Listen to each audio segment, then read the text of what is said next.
On November 19th, we went to Hot Springs with high hopes. We were confident that we would be allowed to disaffiliate. We were shocked when our conference, even after we'd been approved by the bishop, the cabinet, the trustees, we'd done everything they'd asked us, and still they denied our disaffiliation.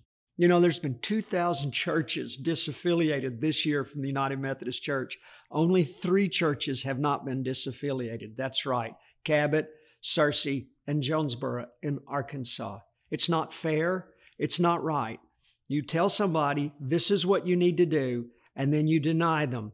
We went through a long, difficult process.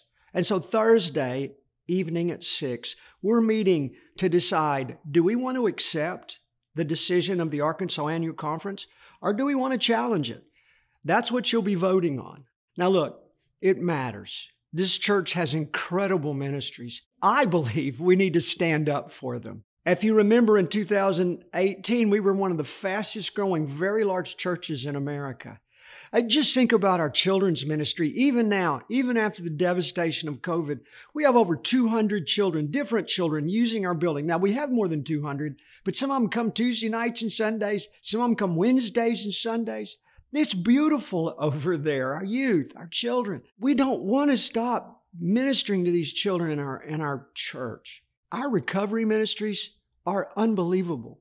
I mean, we have baptized hundreds of people. People have come to Christ, and they have become, with our salt worship service on Sunday morning, they have become active, serving members. Dozens of people out of recovery and their family have become part of our church. Even if you're not impressed with the spiritual nature of In His Wings and Breaking Bonds, numbers of incarcerated people go down when we do recovery ministry. Children get back to their mothers. Fathers are reconnected to their children. This is worth fighting for. This is worth standing up for. I'll tell you one thing that really excites me.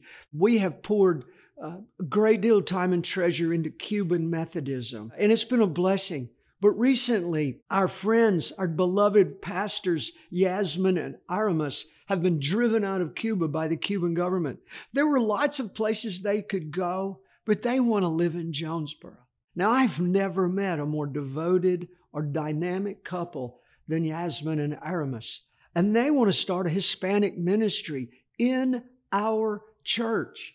Could you picture it in a couple of years? Please hold that in your mind. In the midst of all this tension, in the midst of all these struggles, imagine hundreds of Hispanic people ministered to by this dynamic family. And they're bringing more Cuban friends over. Oh, y'all, this is so exciting. Please don't lose heart. Please don't give up. The core of this church supports disaffiliation, and we are going to follow that path.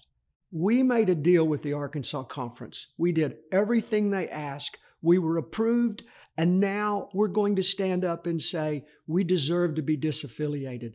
We're glad to negotiate, but if necessary, we're going to empower a group of managers to litigate. Now, that is going to be a difficult decision, but it's worth making for the sake of this church, for the ministry that we have in this community, for the people we are reaching for Jesus Christ. Now, and in the future, it's worth standing up for what we believe. I hope to see you here Thursday night. I hope you'll come and vote with us to send a message that we are going to be a church that puts Jesus first in our lives. Thank you.